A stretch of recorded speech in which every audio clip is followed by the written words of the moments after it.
구독, 좋아요.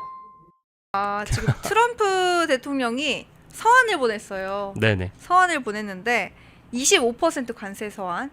그러니까 이게 이제 만약에 김문수 후보가 당선됐더라면 아니면은 윤석열 대통령이 계속 이어갔더라면은 나토 회의를 갔을지 안 갔을지 사실 명확관한 그런 사실인데 어쨌든 이재명 대통령은 나토에 안 갔죠.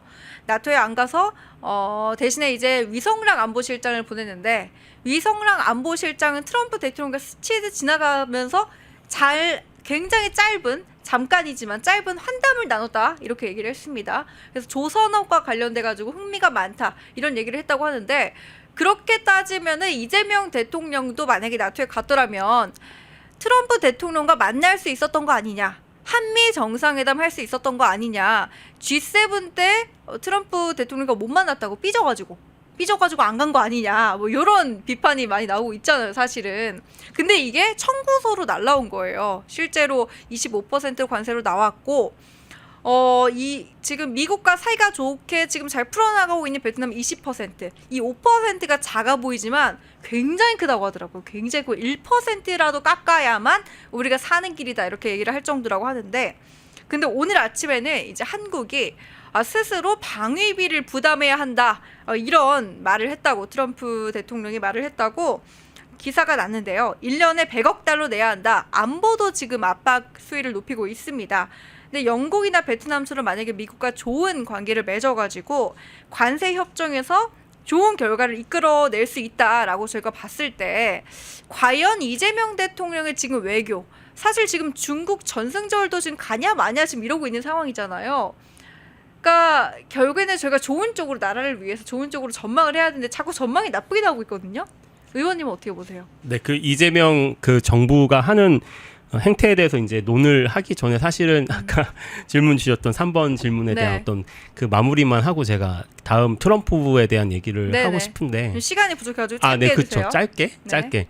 그래서 저는 이제 사실 지금의 당의 중심을 잡아주실 분은 사실 김문수 전 대통령 후보 께서 이제 당의 중심을 잡아주셔야 된다라고 저는 주장을 하고, 그런 당의 중심을 잡고 나서는 사실 당원분들, 책임 당원분들, 전국의 이제 국민의힘의 성향을 가진 우파 국민분들, 그리고 우리의 당직자, 그리고 국회의원분들, 모든 분들이 하나로 뭉쳐서 대여 투쟁을 강화해 나가야 된다라고 저는 생각을 합니다. 다만 분명히 아까도 우리 이제 김문수 전 후보께서도 말씀을 많이 하셨지만 시대 정신이 지금 어떻습니까? 굉장히 대한민국이 이제 이후에 다뤄질 주제들, 안보, 경제 굉장히 위태로운 상황입니다. 대한민국은 아직 종전된 나라가 아니고 휴전 상태인 나라고, 여기서 제가 누차 말씀드렸지만 그 자유전선의 맨 최전방에 있는 나라입니다. 그래서 우리가 대여 투쟁을 위해서는 이 배지단 자들은 그런 시대 정신에 입각해서 이재명과 민주당의 그 하는 행태들에 대해서 광장이던 자꾸 국회 그리고 의회에만 있으려고 하지 마십시오. 우리 정당을 지지하는 국민의힘 정당의 지지자들의 목소리도 수렴해야 되고 100이면 100의 모든 목소리를 다 수렴해야 되는 겁니다. 그래서 이분들을 모두 다 끌어안고 중심을 하나로 뭉쳐서 대여 투쟁에 앞장서야 된다라고 생각합니다. 그래서 이 방식은 옛날에 뭐 천막 투쟁이라든지 이런 것들이 있었지 않습니까? 지금 당장이라도 광장에도 다 나가야 되는 겁니다. 그래서 그런 자들만이 저는 배지를 달 자격이 있다라고 저는 생각을 합니다. 그래서 모든 자들, 아까 웰빙, 자꾸 권력에만 집착하려고 하는 자들은 사실 권력을 잡을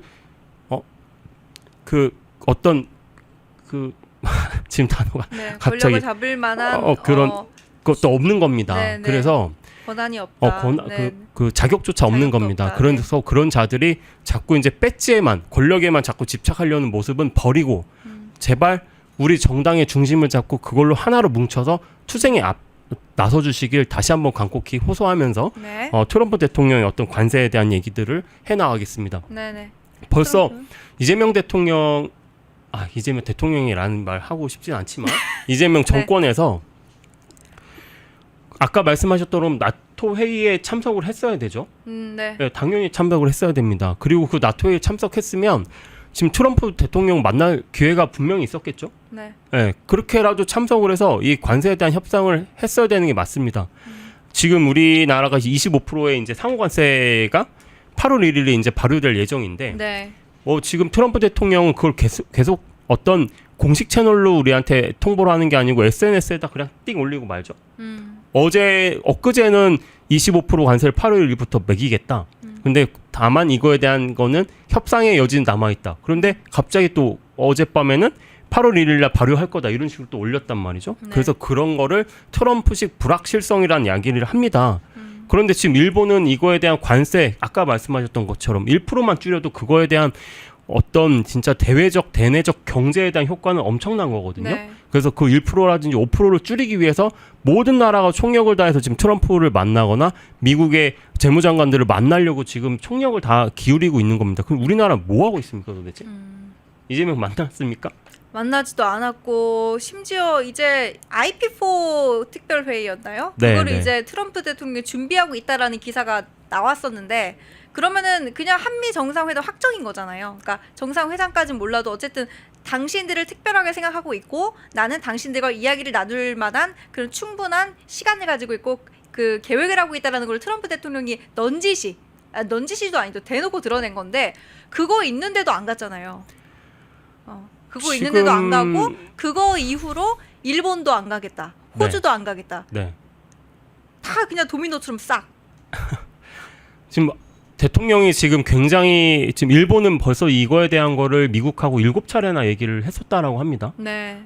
이 뭐 우리나라랑 1% 차이 지금 줄여보려고 굉장히 지금 옆 나라 지금 일본은 총력을 다하고 있고 모든 나라가 지금 이 관세에 대한 퍼센티지를 줄이려고 노력을 하고 있어요. 네. 말씀하셨던 것처럼 기회가 아예 없었던 것도 아닙니다. 아까 말씀하셨던 그런 국제 회의 그리고 나토 여러 가지 이제 우리가 직전 정부에서 참석을 해왔었던 회의에 우리가 참석하겠다 의사만 타진하면 트럼프를 만날 수 있는 기회들이 계속 있었습니다. 그런데 네. 이재명 대통령이 이걸 계속 걷어차고 있죠. 그리고 최근에 어떤 또 얘기가 있냐면 그 중국의 전승절에 그 중국에서 여기를 참석해 주시오라는 얘기를 했다라고 하죠. 네. 그래서 계속 이재명 정부에 대한 어떤 매교력에 대한 시험대에 계속 오르고 있는데 지금 한 달 약간 넘은 이 상황은 완전히 낙제점인 거예요. 대통령이 나서서 지금 예를 들어서 그 관세가 뭐 폭탄처럼 이제 관세가 그 부과될 뭐 가전이라든지 뭐 여러 가지 철강 업체들은 줄도산 위기에 지금 처해 있는 게 현실입니다. 그래서 지금 어떻게 해야 되는 굉장히 지금 그 위기 상황에서 여러 가지 회의들을 계속 하고 있다라고 하는데 관세 발효되면 뭐 합니까? 그러면 굉장히 위기가 있겠죠. 네. 그런데 이제 대통령이 나서서 트럼프를 만나서 이런 것들을 협상을 해야 되는데 지금 만날 수 있는 기회를 스스로 지금 걷어차고 있는 거예요. 걷어차고 지금 급하니까 위성락 안보실장 보냈잖아요. 근데 위성락 안보실장 보냈지만 서한이 일본 다음으로 한국이 두 번째로 날아왔죠. 네네. 이게 뜻하는 바가 분명히 있겠죠. 지금 뭐 위성락 이제 오늘 뭐 방미를 마치고 돌아온다라고 하는데 또 허울 좋은 얘기들만 할 겁니다. 네. 민주당식 네. 뭐 협의를 하려고 합니다. 앞으로 협의를 해 나갈 겁니다. 뭐 이런 식의 국민을 기만하는 네. 민주당식 언어를 통해서 그 어떤 결과물도 내지 못할 거라고 저는 확신을 하거든요. 여태까지 왜냐하면 그런 확신을 하는 거는 지난 그 한 달간의 어떤 그 이재명의 성적표를 봤을 때는 협의를 이뤄내지 못할 거다라는 생각이 확신이 듭니다.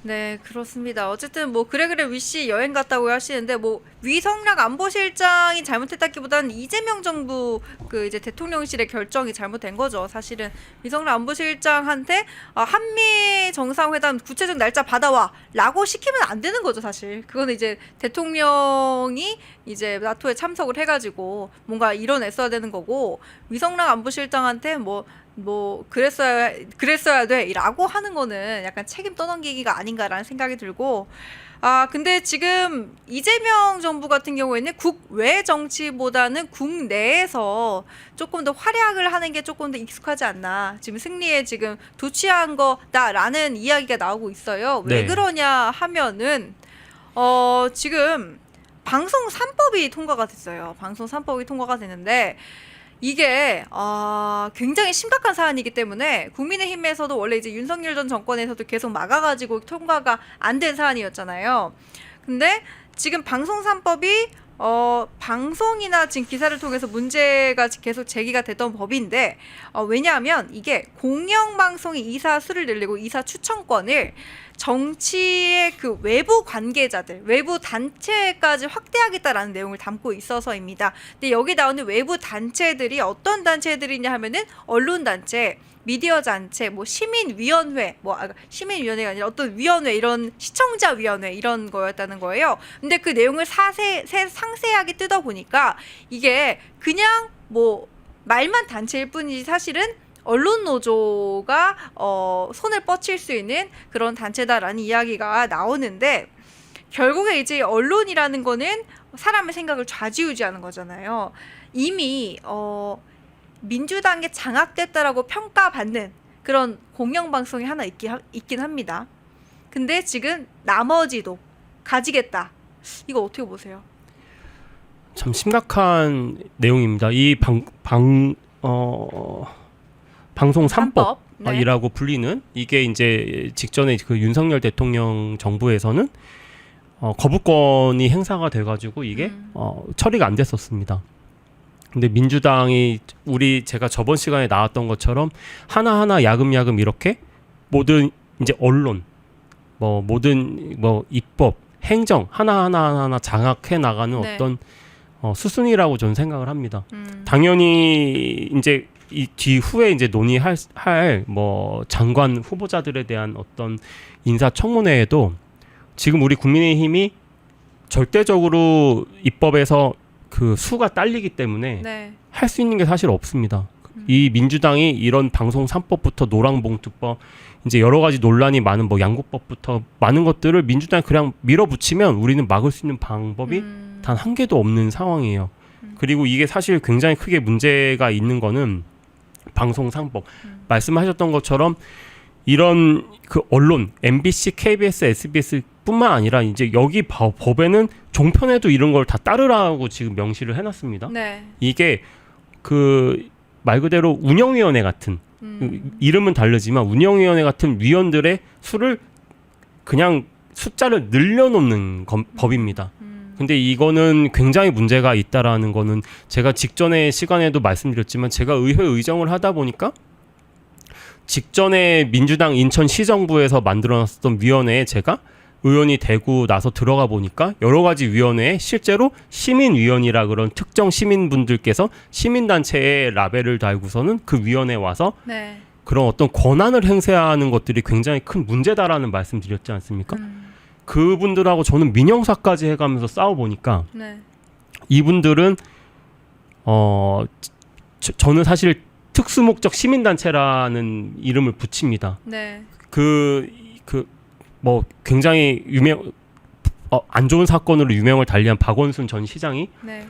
서울시장이 서울시의 그런 특수목적 시민단체에 대한 지원, 그리고 어떤 굉장히 활발하게 이제 활동들을 했다라고 하지 네. 않습니까? 이 그리고 특수목적이라는 말이 사실은 어떤 친민주당 단체라는 거죠. 그렇죠. 그리고 인천에도 보면은 제가 들어갔더니 네.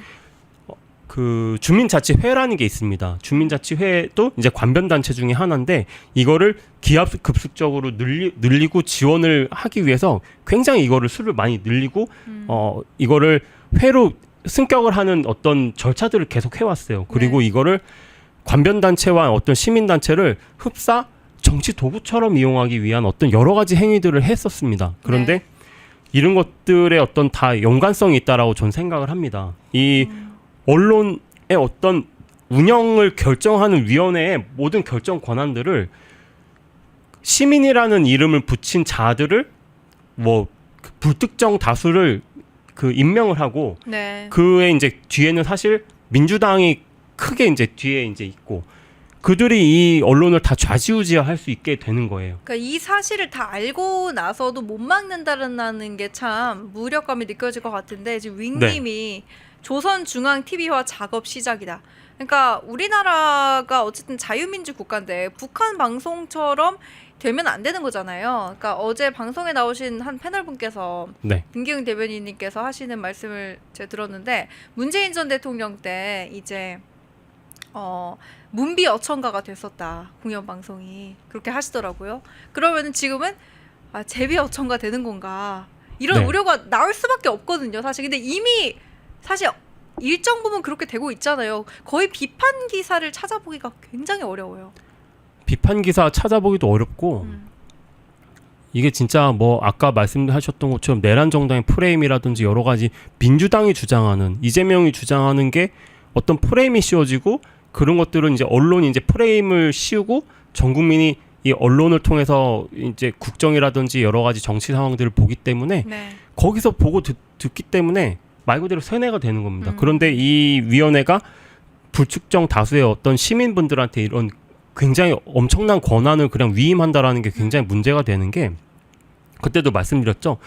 그런 어떤 소각장을 입지 선정을 한다거나 네. 여러 가지 엄청난 권한들 우리가 사실 배지를 달고 있는 이것들은 민주주의의 꽃이라고 불리는 투표. 네. 사실 제가 광역의원이 돼서 지금 활동을 하지만 이 광역의원이 되기 위해서 굉장히 험난한 과정들을 거쳐왔습니다. 네. 대통령이 되는 것도 굉장히 험난한 민주적 절타. 우리 위대한 국민들께서 만들어놓은 이 위대한 민주주의 방식에 대한 절차로 인해서 이 권한을 위임받아 있는 거예요. 굉장히 어렵거든요. 그런데 이 방송을 좌지우지할 수 있는 이 위원회의 위원이 되는 거 그냥 일부 그냥 선임하면 끝납니다. 네. 선임하면 끝나는 거예요. 하나 일례를 들어드리면 지금 굉장히 무력하게 지금 최저임금 결정 어떻게 하고 있습니까? 최저임금 결정. 그쪽에서. 그냥 사용자 위원 그리고 노조 위원 이용자 위원하고 뭐 이렇게 해갖고 뭐 예를 들어 1,050원 그리고 거기서 얘기하면 1,200원 하면 그냥 조정하다가 그냥 절반으로 딱 결정되고 말아버립니다. 네. 그런 대한민국에 결정하는 모든 결정들을 그 위원회에서 결정을 하는 건데 그 위원회 위원 한 명 한 명에 대한 권한이 굉장히 센데 이거를 많은 권한을 가진 이런 것들을 100명까지 뭐 50명까지 이렇게 불특정 다수를 늘려놓고 이런 거를 이제 언론 노조는 국민들이 다 알고 계시지 않습니까? 언론 노조 뭐 민주당에 다 장악을 하고 있다. 그런데 이제 그런 성향의 시민단체라든지 언론 노조가 그런 위원회를 다 들어갈 수 있게끔 법과 제도를 만들어 놓으면 민주 성향의 이제 가진 정당하고 정책에 의거해서 모든 언론과 이런 것들이 장악될 수밖에 없는 어떤 제도적 기반을 마련하는 거예요. 근데 이걸 뒤집을 수가 있냐? 뒤집을 수가 없어요. 이렇게 만들어 놓으면 그러니까 절대 뒤집을 수가 없습니다. 이제 언론 노조라고 해버리면 이제 이미 국민들한테도 이미지가 너무 안 좋아져 있기 때문에 가면을 써가지고 뭔가 기만을 하는 거죠. 기만술로. 그때도 말씀드렸지만 우리 국민의힘은 굉장히 불행하게도 이런 시민단체들이라든지 관변단체의 어떤 유기적 관계들이 굉장히 약해요.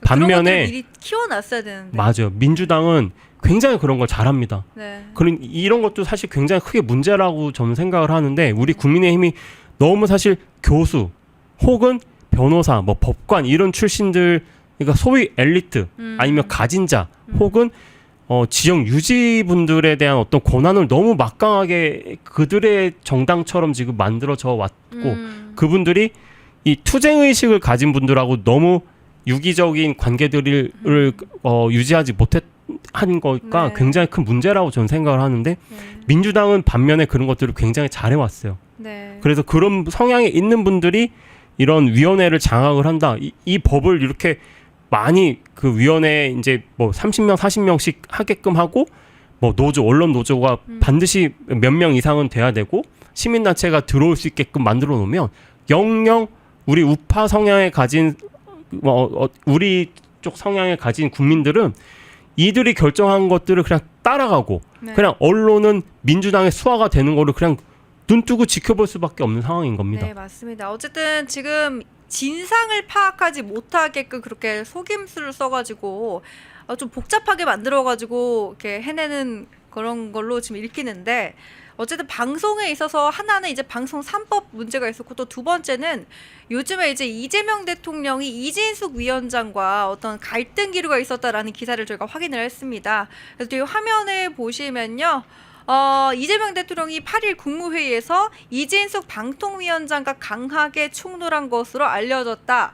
국무회의 배석자인 이 위원장이 이 대통령 발언을 도중에 의견을 개진하려고 했대요. 제가 한마디 하겠다라고 했는데 여기서 발언 그만하세요 이렇게 제지를 했다라는 거예요. 굉장히 격한 언성이 오갔다라고 했는데 이진숙 위원장 같은 경우에는 우리 시청자 여러분들은 다 아시겠지만 펜앤마이크에서도 출연을 했었고 그리고 고성국 TV에도 한번 나왔었는데 이렇게 몇 번 이렇게 나오셔가지고 보수 자신의 성향을 드러냈더니 여기에서 이제 민주당 측에서 직을 내려놓아야 된다 이렇게 전면 압박에 나섰고 또 이진숙 위원장뿐만이 아니라 어쨌든 윤석열 전 정권 때 이제 임명된 그런 분들이 있지 않겠습니까? 그런 분들이 굉장히 압박을 받고 있다 이런 얘기를 제가 몇몇 곳에서 확인을 했거든요. 봤을 때 어쨌든 윤석열 전 정권 때 인사가 있는 게 이재명 대통령의 입장에서는 굉장히 불쾌하고 또 편하지는 않을 것 같은데 쏘아 붙였다, 경고했다 이런 표현들이 지금 쓰이고 있거든요. 어떻게 보세요 이런 거는? 최근 이진숙 위원장께서 하실 수 있는 발언들이었죠. 당연히 지금 아까 우리가 논의했었던 방송 3법 네. 거기에 이제 가장 강력하게 이제 적용받을 수 있는 수장입니다. 그래서 이진숙 위원장께서 방송 3법에 대한 어떤 얘기를 하는 건 당연한 권리인데 이런 것들을 얘기를 했다라고 하니까 뭐 쏘아붙였다, 경고했다 이런 방식으로 말 그대로 끌어내리기 위한 어떤 언론 작업들이 아닌가, 압박을 하고 있는 거 그리고 이런 아닌가라는 말도 생각을 했다고 합니다. 해요. 선출직을 임명직을 선출직을 존중해야 된다. 그러니까 나는 국민이 뽑았어. 너는 윤석열 전 대통령이 뽑았지. 나는 국민이 뽑았거든. 이런 식으로 약간 그러니까 너는 나보다 아래야. 그러니까 너는 나를 존중해야 돼. 내 말에 끼어들지 마. 저는 이렇게 들리더라고요. 그 말이. 이진숙 위원장께서 임기를 직전 정부에서도 거의 하지 못하셨어요. 왜 그랬습니까? 이재명의 민주당이 윤석열 정부가 일을 할 수 없게끔 모든 국민의원들을 다 탄핵하고 30명이 넘는 탄핵을 남발하고 이랬기 때문에 이진숙 위원장께서도 거의 일을 하지 못하고 헌재에서 탄핵에 대한 재판만 계속 받아왔었습니다. 그래서 얼마 일을 해보지도 못하신 분이세요. 그리고 성향이라는 걸 얘기를 하셨는데 지금 민주당에 있는 우리 직전에 제가 출연했을 때도 이재명 재판에 심지어 대북 송금 사건을 담당했던 자를 굉장히 고위공무원으로 지금 내정해서 앉혀놨지 않습니까? 네. 민주 성향만 가졌다고 하면 모두가 지금 권력의 앞잡이가 될 수 있는 것처럼 지금 행동을 하고 있습니다. 아까 말씀하셨던 것처럼 이재명과 민주당은 승리에 도취돼서 대한민국을 흡사 점령이라도 한 것처럼 행동을 하고 있어요. 그래서 얼마 일을 해보지도 못한 그리고 그거에 굉장히 강력하게 적용받을 수 있는 방송 3법의 악법을 지금 통과시키려고 하고 있음에도 이런 거에 대한 발언을 일부 이게 무슨 뭐 지시 뭐 의견 이게 뭐 중요합니까? 그렇죠. 의견 개진과 지시는 다르다 뭐 이런 얘기 했던데요. 그걸 뭐 굳이 대통령이 나서가지고 그렇게 딱 지적하면서 그렇게 길을 팍 죽이고 싶나 봐요. 경고를 했다라는 표현까지 하는 거는 길을 팍 죽여가지고 아주 네. 그냥 말을 못하게. 그러니까 왜냐면 이진숙 위원장이 좀 세잖아요. 왜냐면은 그 윤석열 전 대통령이 처음에 임명을 했을 때 그 MBC에서 제가 라디오를 들었는데 엄청나게 난리가 났더라고요. 그 언론노조 그 쪽이 이제 거의 점령을 하고 있잖아요. 그쪽에서 이제 뭐 라디오면 TV면 뭐 이진숙 위원장에 대한 그 온갖 그 악담들이 그 뉴스에서 흘러나오더라고요. 그러니까 아마 견제를 하고 있을 거예요. 이재명 대통령이. 저는 이진숙 위원장께서 굴하지 말고 끝까지 맞는 말을 해주셨으면 좋겠어요. 그래서 이것도 사실 아까 할 수 있는 발언이었다. 저는 그렇게 판단을 합니다. 그래서 아마 국민들께서 우파를 지지해 주시는 모든 분들께서도 그렇게 얘기를 하고 아마도 언론이 민주당에 장악당하는 거를 이진숙 방통위원장께서 좀 막아주십사라는 어떤 염원이 있을 거라고 저는 생각을 합니다. 펜앤마이크와 광동이 함께 준비한 광동 루테인 밀크 시슬 혈행 개선, 노화로 인한 눈 건강, 간 건강 펜앤마이크 TV 단독 할인 2개월분 한 박스에 3만원 6개월분 3박스에 84,000원 펜앤마이크 구독자 전용 댓글 상단 할인 링크에서 구매 가능합니다. 전화문의는 1661-6915 전화문의는 1661-6915 펜앤마이크와 광동이 함께 준비한 광동 면역보감 데일리 스틱 2024년 건강기능식품 대상 높은 흡수율, 휴대와 섭취가 간편한 스틱형 펜앤마이크 TV 단독 할인 1개월분 한 박스에 33,000원, 3개월분 세 박스에 9만원. 펜앤마이크 구독자 전용 댓글 상단 할인 링크에서 구매 가능합니다. 전화 문의는 2661-6915, 전화 문의는 2661-6915. 펜앤마이크와 광동이 함께 준비한 광동 혈당혈압 콜레스테롤 케어 솔루션. 식후 혈당 상승 억제, 체지방 감소, 혈중 콜레스테롤 개선, 높은 혈압 감소. 펜앤마이크 TV 단독 할인 1개월분 한 박스에 25,000원, 3개월분 세 박스에 66,000원. 펜앤마이크 구독자 전용 댓글 상단 할인 링크에서 구매 가능합니다. 전화 문의는 1661-6915, 전화 문의는 1661-6915. 펜앤마이크에서 추천하는 영상도 보고 가세요. 다른 영상도 즐기시려면 구독 버튼을 꼭 눌러주세요.